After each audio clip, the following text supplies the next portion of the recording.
ટેકનોલોજીના સમન્વય માટે ખેડૂતોનો પ્રેરણા પ્રવાસ। સોલિડારિડાડ સંસ્થા જામનગર દ્વારા લાલપુર અને ખંભાળિયાના ખેડૂતોને ગાંધીનગરના એગ્રી એશિયાના પ્રદર્શન મેળાનો પ્રેરણા પ્રવાસ કરાવેલ।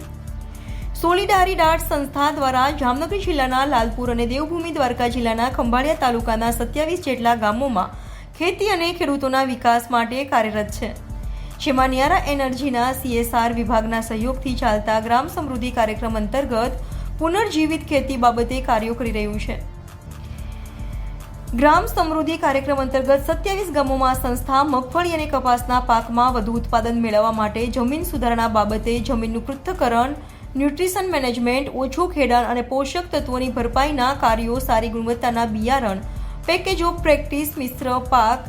આંતરપાક, જમીન આચ્છાદન અને જૈવ વિવિધતા, પાણી સંગ્રહ, જળ વ્યવસ્થાપન, પશુપાલન, પર્યાવરણ, શાકભાજીના વાળા અને મહિલા વિકાસ જેવા વિવિધ કાર્યો કરવા સાથે કેમિકલ મુક્ત ખેતીને પ્રાધાન્ય આપવામાં આવી રહ્યું છે, જેમાં હવે જૂનાગઢ કૃષિ યુનિવર્સિટી સાથે કરેલા કરાર મુજબ ટેકનિકલ માર્ગદર્શન, નવા સંશોધન, ડેમો પ્લોટ, સરકારી સહાય અને યુનિવર્સિટીના કૃષિ વૈજ્ઞાનિકોની સમયાંતરે વિઝિટ દ્વારા હવે જામનગર જિલ્લાના લાલપુર તાલુકા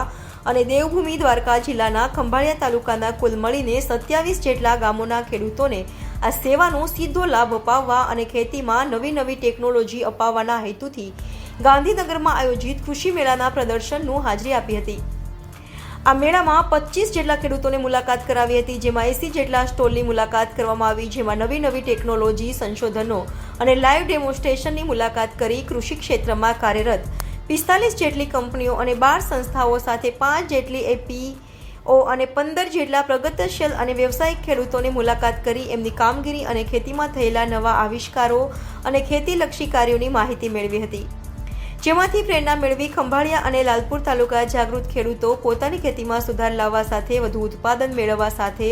ખર્ચા ઓછા કરવા પ્રયત્નો કરશે એવી અપેક્ષા સાથે સંસ્થાના assistant project manager doctor Tusharbhai Vaghela દ્વારા માહિતી આપવામાં આવેલ।